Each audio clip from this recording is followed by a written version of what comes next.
Human, un podcast radio dédié à l'actualité et aux grands enjeux internationaux au travers du regard des acteurs de l'humanitaire.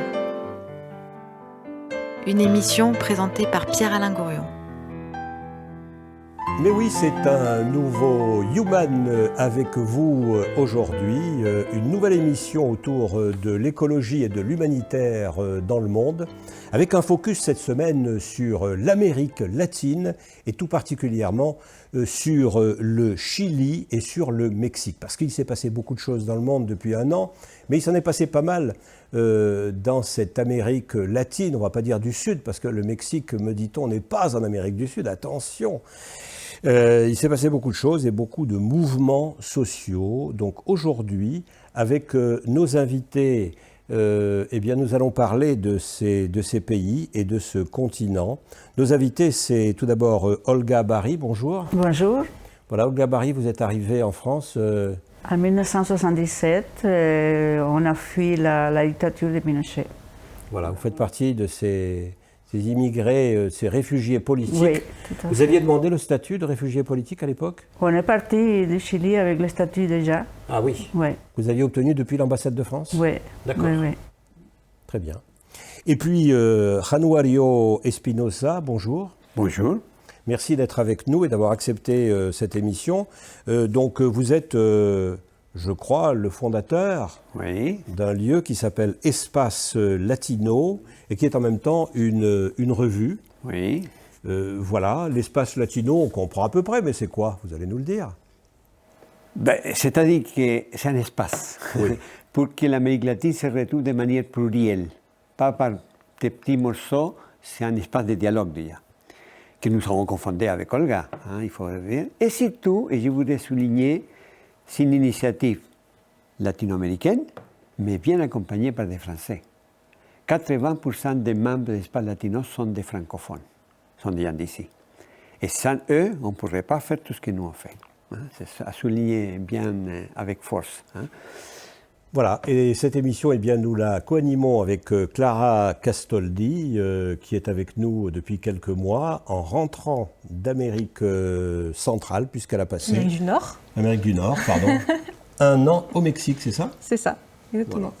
Et puis, tout au long de cette émission, nous serons en musique. Nous serons en musique avec Eli Osipovic, qui va nous donner, en quelques secondes, une petite impression musicale et une image de son talent.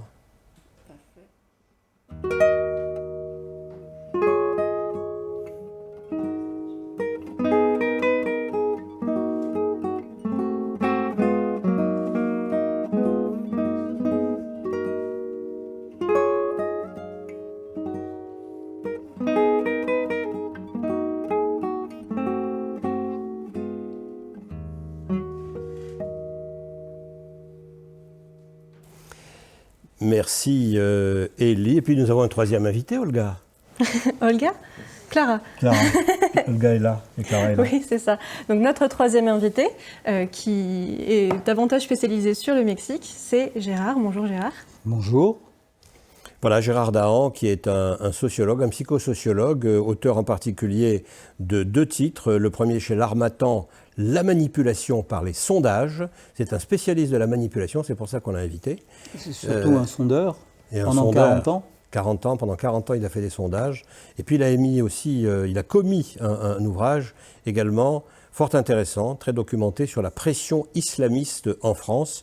Et il est actuellement, m'a-t-il dit, en train d'écrire quelque chose sur le Mexique, où il est souvent. Sur la corruption et la délinquance au Mexique, oui. C'est un pays très corrompu, du haut en bas. Voilà, un pays corrompu. Alors, commencer par la corruption, je ne sais pas si c'est la meilleure des choses pour aborder un sujet, l'aborder par son angle le plus triste, le plus difficile au plan éthique. Vous qui êtes des militants anciens et qui avez prouvé par votre engagement que vous y teniez, comment aborder le sujet des luttes sociales en Amérique latine ? Januario Espinosa, en voyant à la fois juste, vrai, mais sans nous décourager complètement. L'Amérique latine, comme la planète entière, souffre de disparités sociales énormes. Et justement, notre combat, en 1970, pour soutenir un président qui voulait changement social profond au Chili, Salvador Allende, nous nous sommes engagés. Nous nous sommes engagés parce qu'on ne pouvait pas supporter cette cassure sociale énorme qui cohabite et que j'imagine qu'on va évoquer aujourd'hui et qui revient au présent. Nous, on a milité en 1970, on a quitté le Chili en 1977, on a abandonné la dictature, mais depuis 1990, il y a eu un essai de retour à la démocratie. Mais pourquoi aujourd'hui, depuis un an et demi, il y a une explosion sociale frappante qui met à nu le Chili, les disparités, mais elle met à nu aussi la disparité mondiale. Bien sûr. Voilà. Et donc notre travail, c'est, bien sûr, on ne peut pas dire il faut faire table rase et on va reconstruire, on ne peut pas. Donc il faut repartir. Et la constitution que vont mettre en place le 11 avril les Chiliens, ça va être justement pour donner des bases pour avoir un cadre juridique, constitutionnel pour les pays. Alors on va revenir à cette question de la constitution au Chili, cette constitution qui date, celle qui est en vigueur, qui date justement de Pinochet et qui est donc conspuée à ce titre et peut-être par son contenu également. Mais auparavant, je crois que Clara Castoldi voudrait nous brosser un tableau global de ces mouvements sociaux en Amérique latine. Alors c'est vrai que je pense qu'il faudrait qu'on fasse un petit cadrage, rien que géographique, entre Amérique latine, Amérique du Sud, tout ça. Donc aujourd'hui, on va faire une sorte de paysage des mouvements sociaux en Amérique latine, en particulier du coup ces 2 dernières années, comme vous l'avez mentionné, depuis début 2019. Parce que l'Amérique latine est composée de pays qui ont leur diversité, mais c'est aussi une grande ère culturelle où on retrouve certains points communs, comme par exemple l'importance de la religion catholique, aussi de fortes inégalités sociales, en particulier entre les descendants des colons et les descendants des populations indigènes. Et puis on observe des cycles politiques à peu près similaires, donc une période d'autoritarisme dans les années 60-70, aussi des transitions démocratiques dans les années 80-90 qui ont plus ou moins réussi. Et donc on pourrait voir une sorte de nouveau cycle politique, de vagues de contestation dans plusieurs pays d'Amérique latine qui ont commencé donc début 2019, avec certains points communs, comme par exemple les motivations derrière ces contestations, donc par exemple contre des régimes qui sont jugés illégitimes. On a vu ça surtout au Venezuela, mais aussi en Bolivie ou au Nicaragua. Aussi une contestation contre l'austérité socio-économique, donc c'est le cas au Chili, c'est aussi le cas en Colombie ou en Équateur. Et puis on a aussi quand même une grande vague féministe qui balaie un peu toute l'Amérique latine en ce moment. Les féministes latino-américaines sont souvent très heureuses de pouvoir justement se retrouver entre elles. On n'oublie pas qu'il n'y a pas longtemps, l'avortement a été totalement légalisé au Chili, en Argentine, donc sur un continent ultra conservateur, c'est quand même assez remarquable. Et donc voilà, aujourd'hui on va pouvoir faire surtout des focus sur donc, le Chili et puis le Mexique. Voilà. Alors peut-être peut-on commencer par le Chili, Olga Bari, et peut-être pourriez-vous nous expliquer ce qui se passe dans ce pays par rapport à cette constitution. Est-ce que tous les mouvements sociaux dont on entend parler au Chili actuellement ont pour cause la question de la constitution de Pinochet? Je ne dirais pas qu'au préalable, pour cause, ce sont les sentiments d'une grande injustice sociale et d'un grand mépris. C'est-à-dire qu'après la dictature, ça fait déjà plus de 30 ans, et la population chilienne elle a l'impression que les inégalités ils se sont quelque part approfondies. Le Chili a été présenté pendant longtemps comme le tigre de l'Amérique latine. C'était le pays du succès économique, n'est-ce pas? Mais c'est un succès économique qui est réel, qui a impliqué la disparition de l'extrême pauvreté, c'est vrai. Donc au Chili, il avait un pourcentage assez élevé de gens extrêmement pauvres. Ça avait disparu.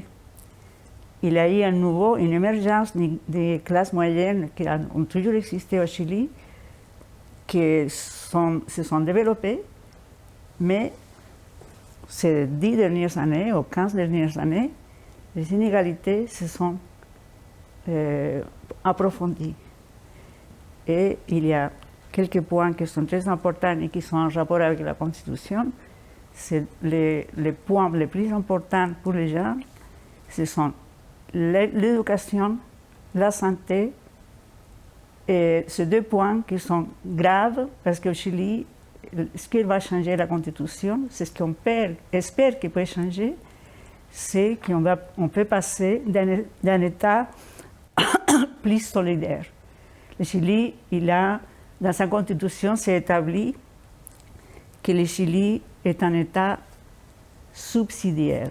Qu'est-ce que ça veut dire? Ça veut dire que les affaires économiques, comme l'éducation, la santé, entre autres, n'ont pas à être réglées par l'État. Ce sont les relations commerciales qui doivent régler ça. Contractuel, en quelque sorte. Contractuel. Oui. Donc, ce qui fait qu'il y a pour un jeune qui va à l'université au Chili, ses parents sont obligés de s'endetter avec de grosses sommes. En France, on paye combien à l'université? On paye à peu près 500 euros. Au Chili, on paye 500 euros par mois dans les universités les moins chères.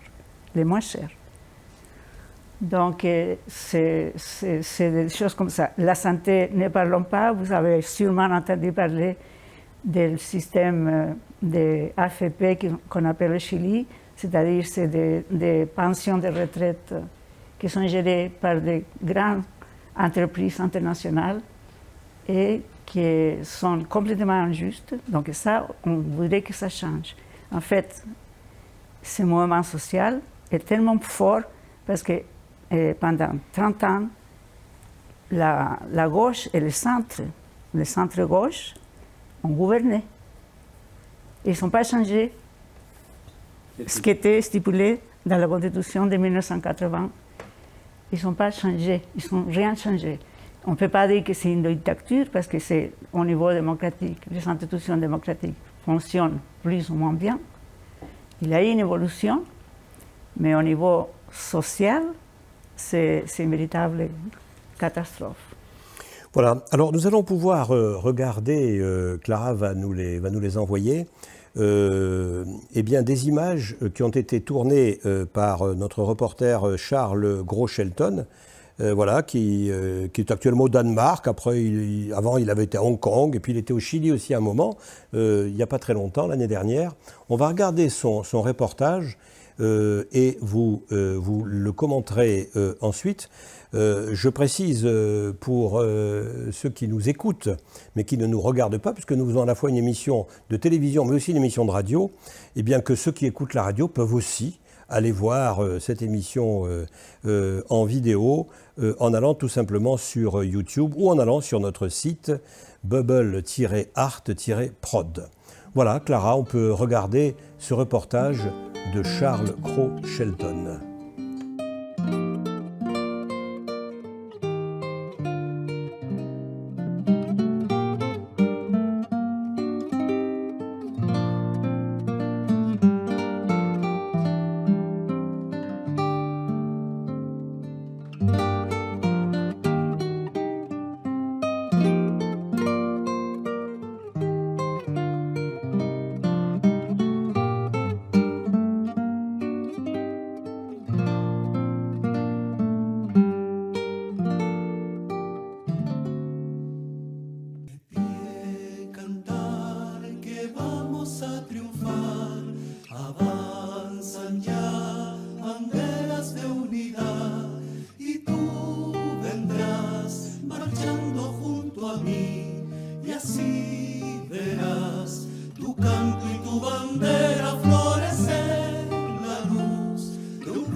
avons été en Oui. janvier.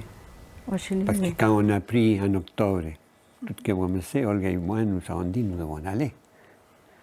Et les premiers jours que nous sommes arrivés, on est arrivé la veille du 31 décembre, nous sommes tout de suite voulu partir là, voir ça. Oui, c'était Et on a très passé toute l'après-midi à faire des photos et on était tellement touchés, parce que c'est notre histoire. C'est l'histoire des combats qui ne s'est pas dit maintenant, c'est depuis toute une vie. Oui, Mais ce qui est émouvant, c'est justement cette chanson, je ne peux pas l'écouter sans pleurer, c'est impossible. Mais on sent et on voit l'émotion Mais c'est sur, que vous voyez, sur vos quand je visages. vous ai dit c'est notre jeunesse, mais c'est la jeunesse d'aujourd'hui. Justement, c'est ça, ce qui est émouvant, c'est que cette C'est la jeunesse jeunesse d'aujourd'hui. actuelle, C'est pas nous. qui est la figure centrale des changements qu'il peut y avoir au Chili, cette jeunesse actuelle, on se rend compte qu'on a transmis quelque chose, malgré tout. On a transmis quelque chose parce que quand on est au Chili actuellement, on se rend compte que ce sont ces jeunes qui pourraient être nos petits-enfants, qui aujourd'hui récupèrent cette partie de notre culture et qui l'utilisent justement pour défendre des causes qui sont les causes d'aujourd'hui. C'est l'aboutissement en fait. Voilà, Un petit peu. quelque part, c'est très émouvant et en même temps, c'est très fort parce qu'on se rend compte comment cette jeunesse, elle est courageuse. C'est impressionnant parce que ce ne sont pas les personnes comme nous, ou pas les quinquagénaires ou les cinquantenaires qui ont fait cette révolution, ce sont les jeunes et avec un courage incroyable. Et donc ces images étaient très fortes en effet. Et puis je me dis c'est un petit peu dans la continuité de votre combat. Et du coup, sachant que c'est aussi l'évolution vers une démocratie qui sera plus forte et justement en pouvant prendre des mesures économiques qui seront meilleures pour le peuple avec une nouvelle constitution, qu'est-ce que vous espérez du coup aujourd'hui de cette nouvelle constitution? Je pense que pour ces jeunes, c'est Olga bien mentionné, tout est commencé par eux parce que Piñera a annoncé en octobre Le président 2019. Piñera, précisé. Le président du Chili. Le Le président président du Chili annonce oui, qu'il va oui. monter de 10 centimes les billets de métro. Ça, c'était la goutte. D'eau les qui a fait étudiants- déborder le vase. Voilà. Oui. Et que c'était déjà impossible. Et donc, ce changement, parce que les choses ne sont pas faciles au Chili, c'est pour ça que nous, on voudrait bien partir le plus tôt possible. Elles ne sont pas faciles parce qu'actuellement, l'opposition, disons, qui veut transformer les choses de manière plus profonde, est divisée. Et aujourd'hui, la droite commence à s'unir. Et là, l'enjeu est là, quoi. Comment les gens vont voter, comment ça va être cette mise en place de cette nouvelle constitution, ces constituantes. Oui. L'important que ça aboutisse justement à Oui. au moins surmonter Oui, les parce plus que frappantes injustices. Oui, parce que du coup, on précise que donc, les citoyens chiliens ont voté pour une nouvelle constitution et aussi pour élire l'Assemblée constituante Voilà. qui Oui. va écrire cette constitution. Ouais. Qui va être Donc, élu c'est là que va le être 11 l'enjeu. avril. Le 11 avril. Et donc, depuis 2 mois déjà, ils ont commencé à faire la campagne électorale, si on peut appeler comme ça, pour ces 155 membres de la constituante. Il y a Et 2000 candidats, donc il va falloir chasser donc, 155 au sein de ces rapidement, comme il fallait s'attendre, les partis politiques, même qui sont quelque part délégitimés au Chili, sont mobilisés de tous bords pour avoir une bonne place. Donc, ça n'a pas été facile jusqu'à maintenant.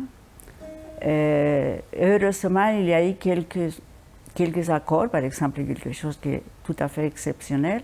Pour la première fois, il va y avoir 17 membres dans cette constituante qui vont être candidats qui viennent des peuples originaires, des peuples mapuche. C'est la première fois dans l'histoire chilienne.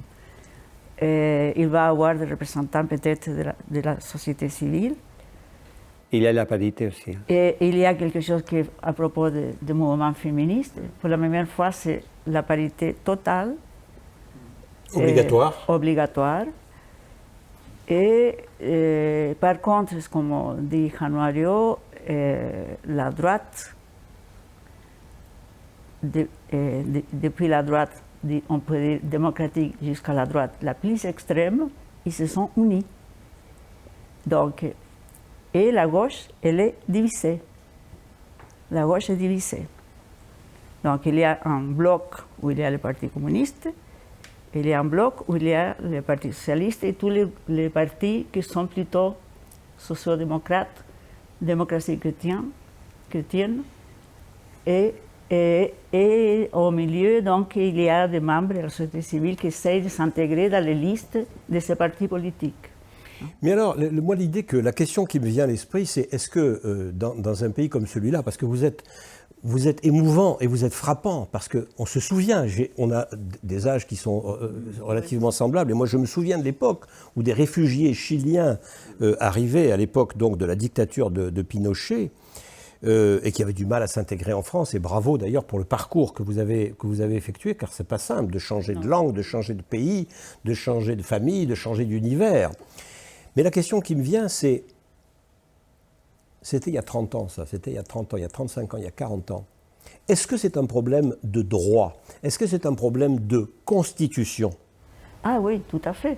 Vous voulez dire que si on change la constitution par une constituante, ça y est, tout va s'éclaircir, tout va se simplifier? Non, c'est pas ça. Il y a encore un autre processus. Aujourd'hui, on va lire la constituante. Oui. Ces constituantes est supposée, ils sont déjà commencés, bien sûr. Rédiger une nouvelle constitution. Oui. Donc, le point clé est que au moment de rédiger cette constitution, chaque article de la nouvelle constitution, il doit être voté. Oui. Et il doit être voté selon la constitution ancienne, la constitution de Pinochet, c'est-à-dire 2 tiers contre 1 tiers. Oui. Donc, si la droite est unie, elle peut bloquer un article qui peut être très important. Vous avez évoqué que cette émission, on parlait des problèmes écologiques. Au Chili, par exemple, c'est un des rares pays, je crois qu'avec l'Australie, que l'eau est privée. Et c'est un véritable drame au Chili. L'eau, elle est complètement... il y a des fleuves qui sont asséchés parce qu'on achète l'eau. On n'achète pas le terrain, mais on achète l'eau, le droit à l'eau. Donc, cette année, quand je suis allée au Chili en janvier, on m'a amené à un endroit qui est reconnu parce qu'il y a des rivières magnifiques. On nous amène, on arrive, plus d'eau. Il a été asséché parce qu'ils font des barrages pour cumuler de l'eau et pour l'utiliser, pour la vendre aux agriculteurs et pour les stocker. Donc ça, c'est un point. La droite, il va s'opposer. Alors peut-être que c'est un point aussi qui va nous permettre de relier nos 2 thèmes d'aujourd'hui, qui sont nos 2 pays, qui sont à la fois le Chili et le Mexique, parce que je voyais Gérard Dahan qui semblait dire qu'au Mexique, c'est pas très différent, la question de l'eau. Alors, la question de l'eau, effectivement, c'est également un problème, notamment dans les États du Sud et notamment au Chiapas. C'est un gros problème, mais comme nous le disaient nos amis chiliens, le problème des inégalités au Mexique est dramatique. Le Mexique, c'est un pays où on a 60% de gens qui sont considérés comme pauvres. 60%.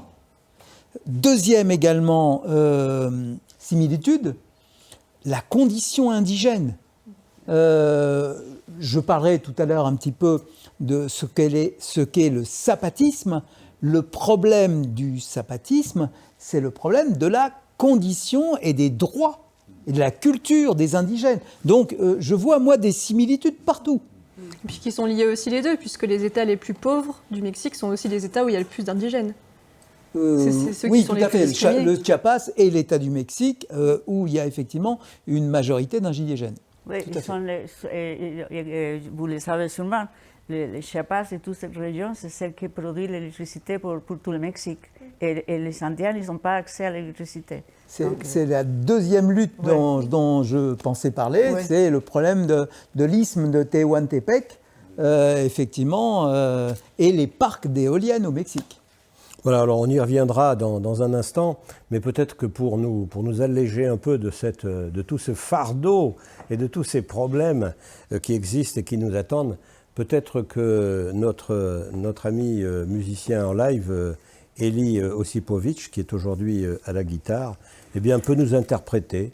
Alors je ne sais pas, il a du Antonio Lauro ou il a du Villa-Lobos. Qu'est-ce qui lui paraît le mieux convenir à notre conversation maintenant ? Si on veut un peu de joie, Lauro, c'est plus joyeux.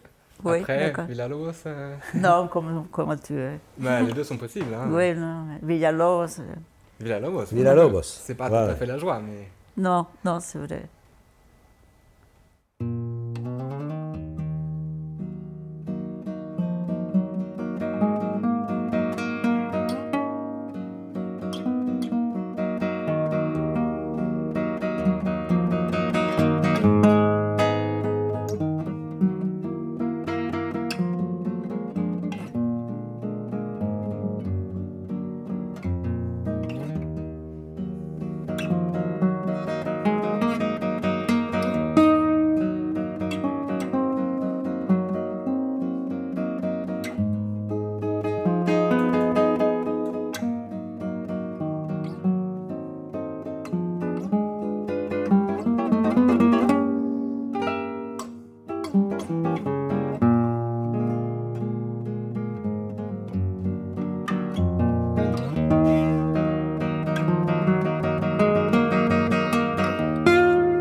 Donc nous sommes de retour pour parler des similitudes et aussi peut-être des différences entre les mouvements sociaux de contestation au Chili et au Mexique.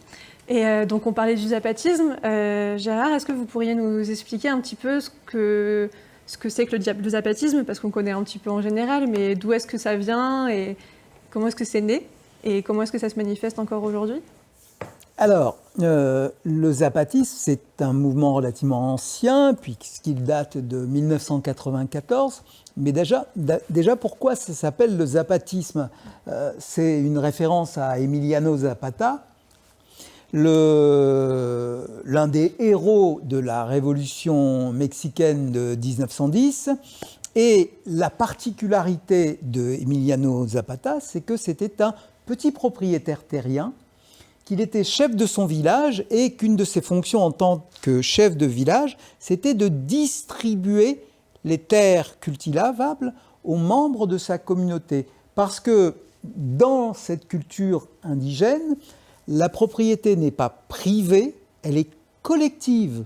Donc, en fait, c'est la communauté qui possède les terres et chaque année, qui les distribue aux différents paysans qui veulent cultiver ces terres. Et donc, à ce moment-là, les haciendas tentaient de privatiser ces terres collectives. Les haciendas, c'est les grands propriétaires. Et donc, la raison de la rentrée en politique de Zapata, ça a été justement la restitution des terres aux paysans. Et c'est pour ça, en référence à cette volonté de restituer la terre aux paysans, que ce mouvement de 1994 s'est appelé le zapatisme. Donc en 1994, qu'est-ce qui s'est produit ?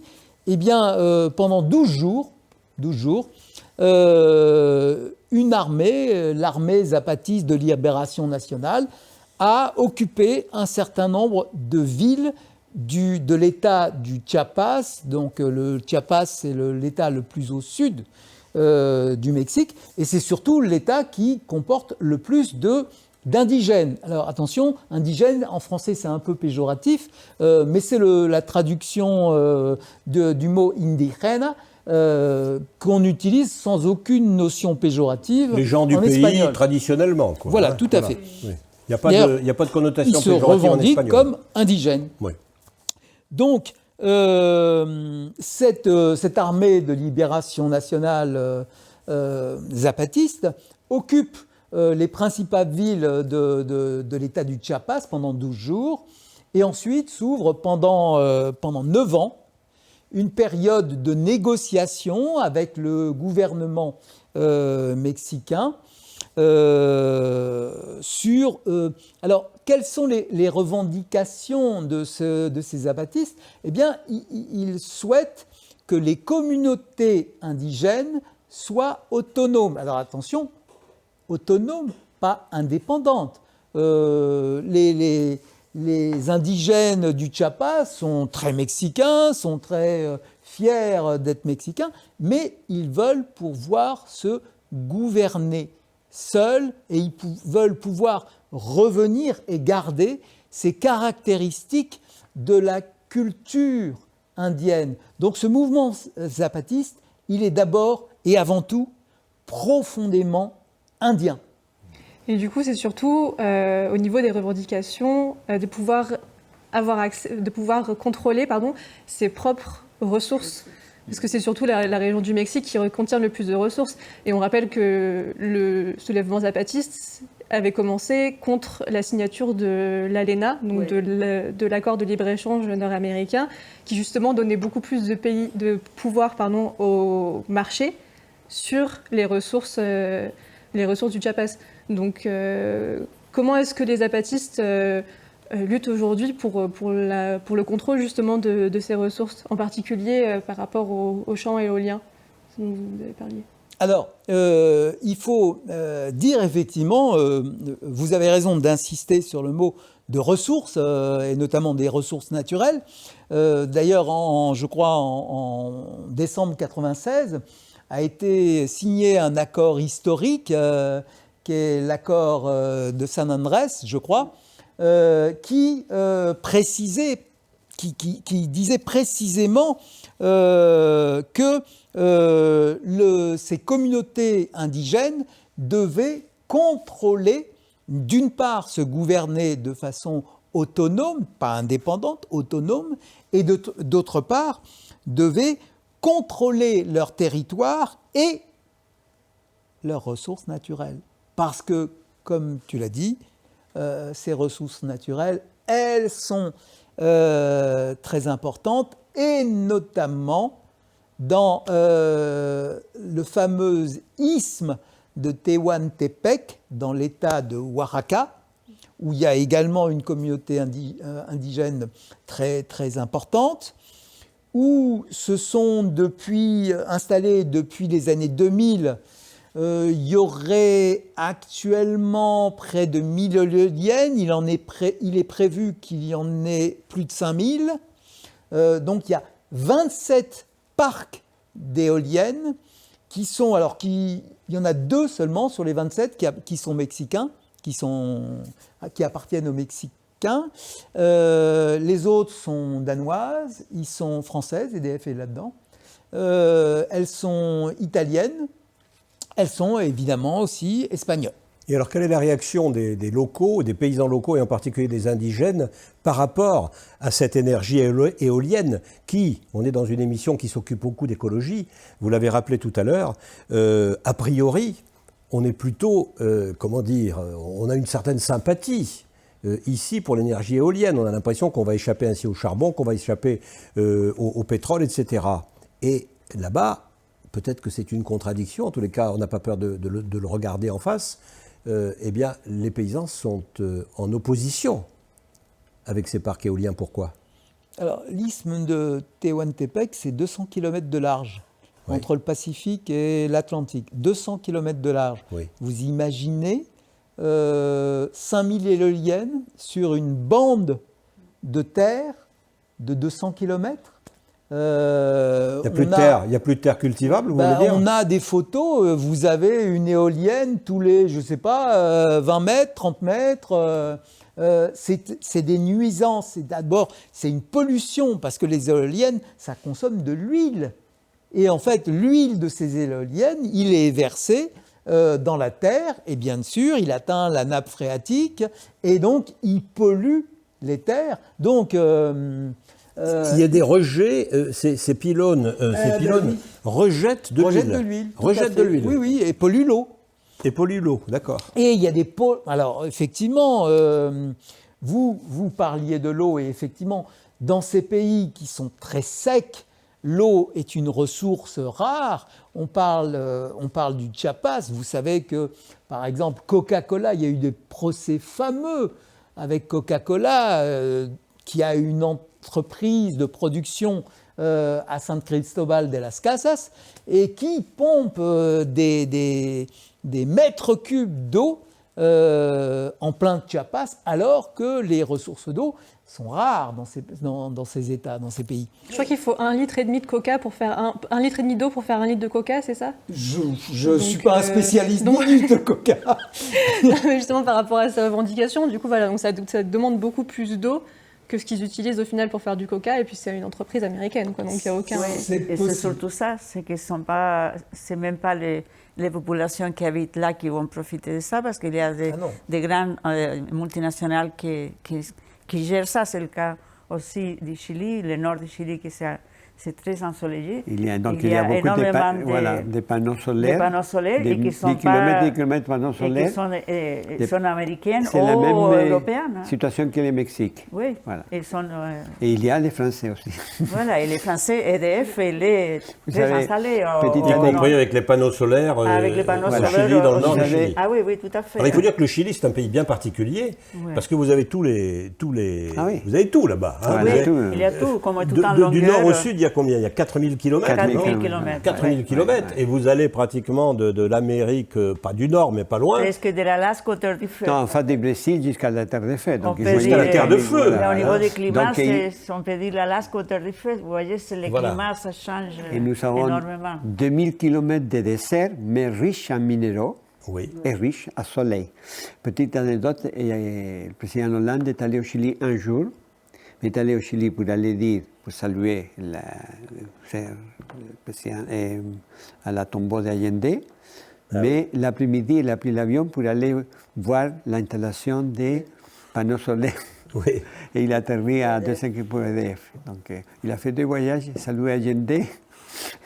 Donc vous voyez l'un pour s'incliner devant le tombeau de Allende, dont on rappelle pour les jeunes générations qu'il s'est suicidé ou qu'il a été suicidé par l'opposition et par l'opposition du général Pinochet. Voilà, je le dis parce que peut-être que c'est un peu vieux.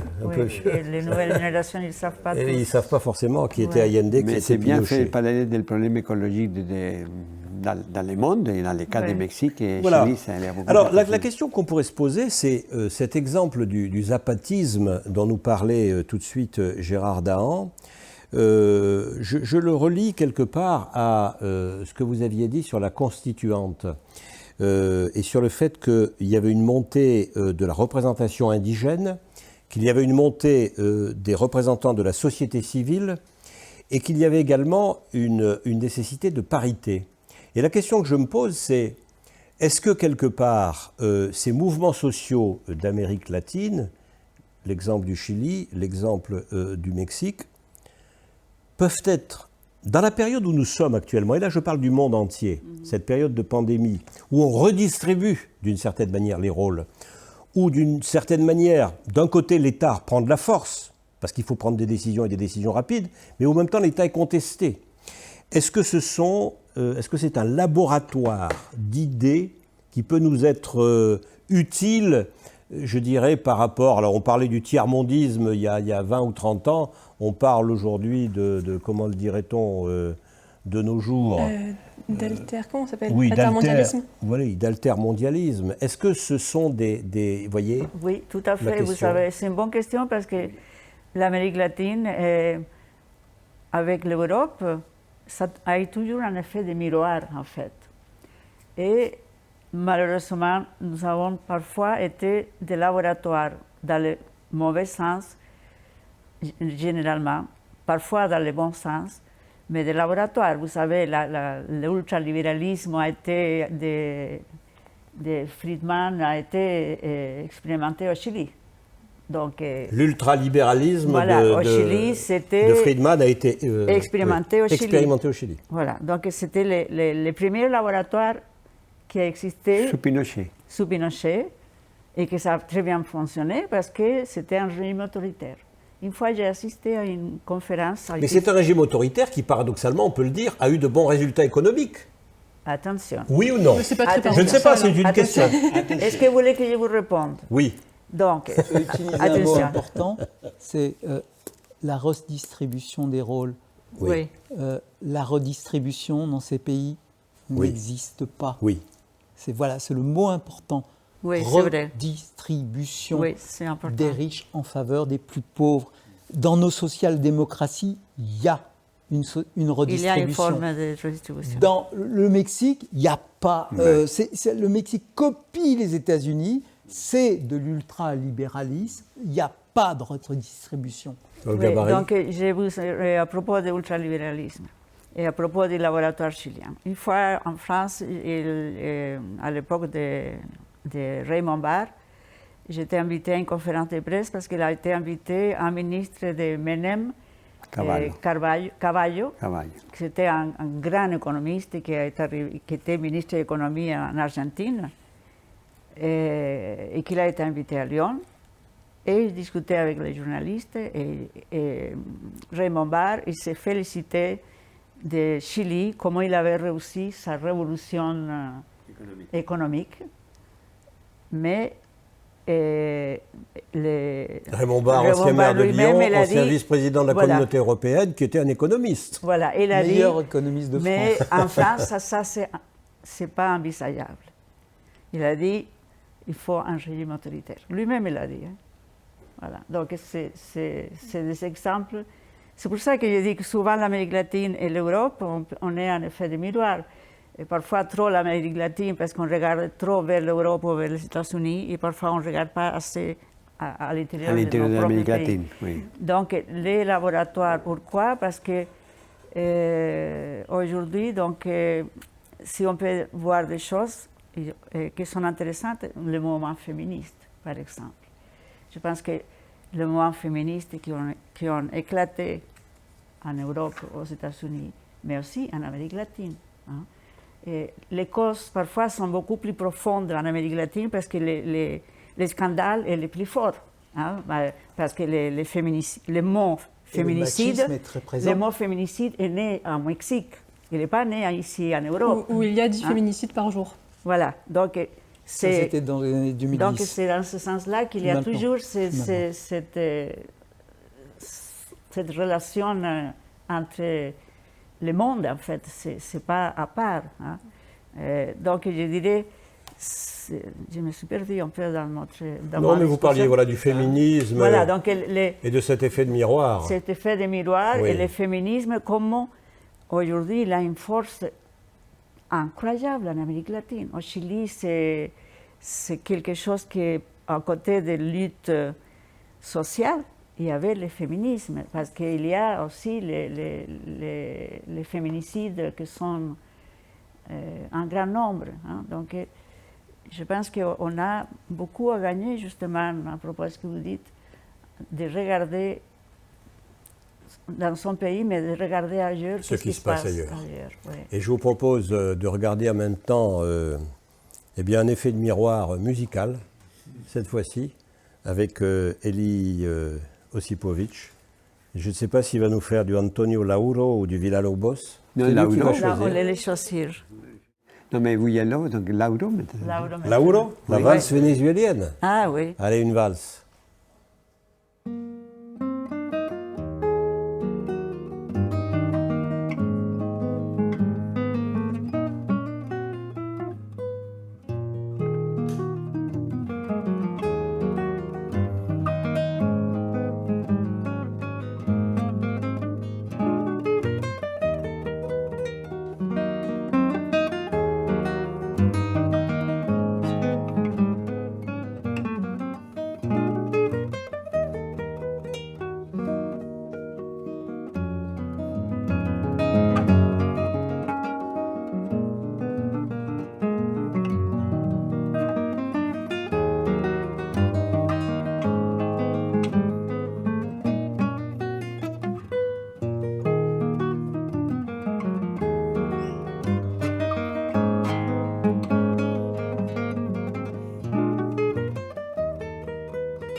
Oui, donc nous revenons dans cette émission à Bubble Art au sujet des mouvements sociaux en Amérique latine. Et justement, moi, ça me faisait penser à ce que vous racontiez. Ça me rappelait beaucoup d'expériences personnelles. Parce que quand j'étais au Mexique et que j'étais avec mes collègues qui étaient féministes, je voyais vraiment cette idée de sororité latino-américaine en entier et du coup avec tous les parallèles, en particulier avec le féminisme indigène, etc. Antigène? Indigène. Indigène, oui. Voilà. Tout à fait, oui. D'ailleurs, le zapatisme aussi, il y avait un type de féminisme au sein des zapatistes aussi. Je pense que les femmes, elles ont joué un rôle très important au sein du zapatisme. Alors, les femmes indigènes. Je crois que, en fait, c'est une des caractéristiques de la société indigène.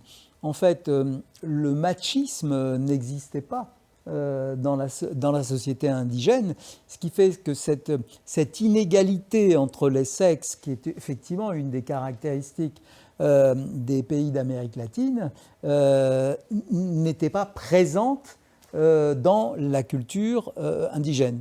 Elle a été importée par les Européens, en fait. Elle a été importée par les Espagnols. Comment on peut le savoir, ça, que les indigènes n'étaient pas machistes? Non, mais c'est une question, une question naïve. Oui. Non, mais ils ne sont pas morts, ils existent toujours. Il y a vous voulez dire, oui, dans la culture actuelle qu'ils ont véhiculée. Il y a entre 13 et 16 millions d'indigènes. D'accord. Oui, donc, ils sont mayas, ils sont zapotèques, ils sont nahuatl. Et le maya est moins macho que l'espagnol. Si j'ose dire, oui. A priori, dans sa culture, oui. Oui. Vous êtes d'accord? Je ne sais pas si c'est une question, moi je C'est-à-dire que nous, on est en train de récupérer nos racines oui. Indigènes en Amérique latine et au Chili. Oui. Hein? Et au Chili, justement, on découvre chez les Mapuches, qui ont toujours décrit, l'ont malmené, qu'effectivement, il y a une égalité. Et la femme indienne joue un rôle essentiel dans la communauté Mapuche. Hein? Et donc, j'ai dit, bon, nous, on ne connaît pas bien. Hein? Oui, je ne sais pas exactement s'ils sont machistes ou pas. Je pense que dans le cas des Indiens Mapuche, il y a un type de machisme aussi. Mais le machisme, ce n'est pas, comme on vient de dire, importé d'Europe, et maintenant toute la société chilienne est machiste. Mais peut-être, je ne sais pas, parce que en fait, les Mapuches, ils ne sont pas... C'est un peuple qui était au Chili et en Argentine. Hein, donc, c'était un peuple... il est encore... En Argentine, elle a été pratiquement exterminée parce qu'il y a une guerre d'extermination, c'est la pacification qui s'appelait. La pacification, c'était faire disparaître les Indiens. Ça, c'était en quel... 1870, 1880. Dans vos histoires personnelles, si vous m'autorisez cette question, est-ce que vous êtes des descendants, j'allais dire, des conquistadores plutôt des conquistadores. Ou est-ce que vous avez des sangs mêlés? Peut-être on a des sangs mêlés, mais je sais que mon grand-père était français du côté parental de mon père, et du côté de ma mère était espagnol. Donc, mais ils se mêlent là-bas. Oui, bien ils sûr. sont arrivés, bien sûr. Voilà, donc. Moi j'aime bien, et surtout que les Chiliens, la moitié sont très racistes vis-à-vis des Mapuches, dire que la grande majorité chilienne, nous sommes mélangés avec les Mapuches.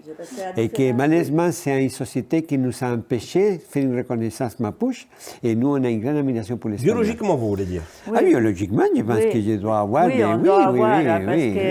j'aimerais bien l'avoir. Non, mais je vous explique. Parce que vous préféreriez penser que vous en avez, en quelque sorte. Voilà, hein, mais c'est nouveau ça, parce qu'avant au Chili, avoir des racines indiennes, c'était lamentable. Mais hein? oui. Voilà.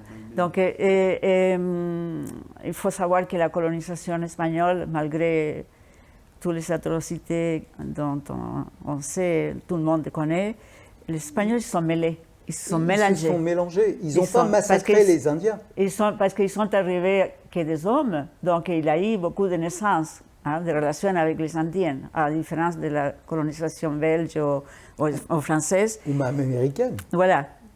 Mais ou américaine, oui. Les Espagnols, ils se sont mélangés. Ils se sont mélangés. Voilà, donc depuis le début. Exactement la même chose au Mexique. Au Mexique, tous les gens ont des couleurs de peau totalement différentes. L'espagnol a une sexualité démocratique, si j'ose dire. C'est-à-dire que les Indiens n'ont pas été, massacrés comme aux États-Unis. on les a spoliés, on les a dénigrés, on a, nié leur culture, mais ils sont toujours vivants. Au Mexique, il y a entre 13 et 16 millions d'indigènes. Un paramètre par rapport, vous avez mentionné les Belges et les Français en Afrique, que les Espagnols, ils ont dit que les Indiens étaient nos semblables, tout de suite. Il y a un personnage important de l'histoire, Bartolomé Las Casas, qui a écrit au roi en disant, écoutez, ici, il y a des massacres, il faut protéger les populations. Mais bon, c'est longue l'histoire, hein, parce que derrière Bartolomé Las Casas, ce côté positif, il y a aussi après la traite négrière. Hein, donc ça, c'est...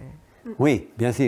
Il a mis à la place il a protégé les Indiens, mais ils sont arrivés les esclaves noirs. Il a fait venir des esclaves. Bon, écoutez, l'histoire n'est pas un long fleuve tranquille, ça nous le savions déjà.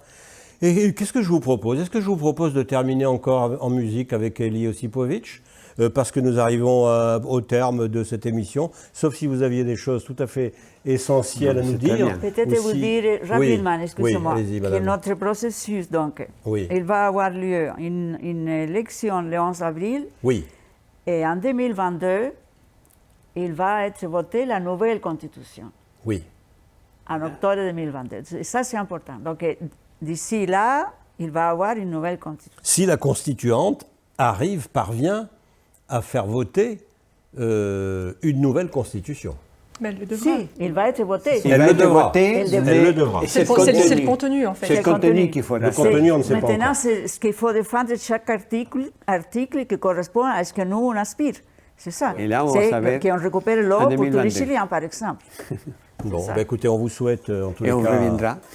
Oui, vous reviendrez, on reparlera de cette constituante et de cette constitution en espérant que le droit et le droit constitutionnel puissent résoudre des problèmes aussi difficiles.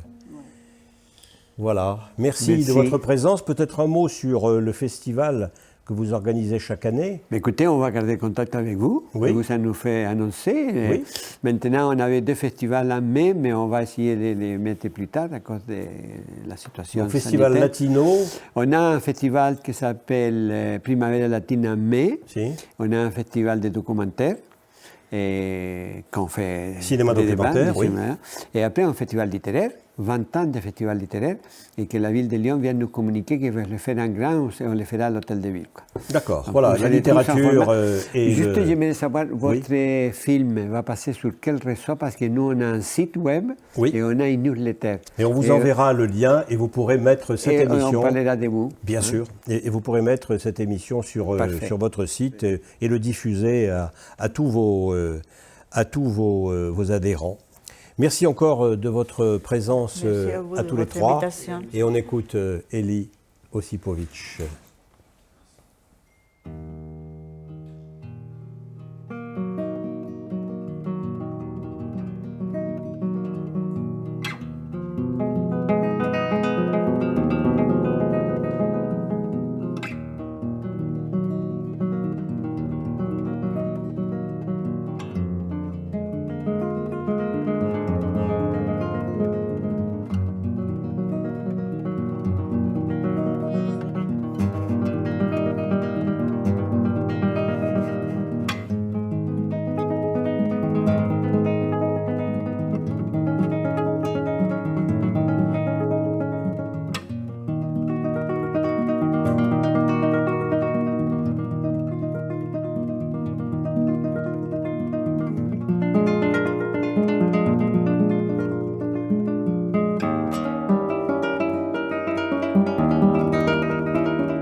podcast radio dédié à l'actualité et aux grands enjeux internationaux au travers du regard des acteurs de l'humanitaire.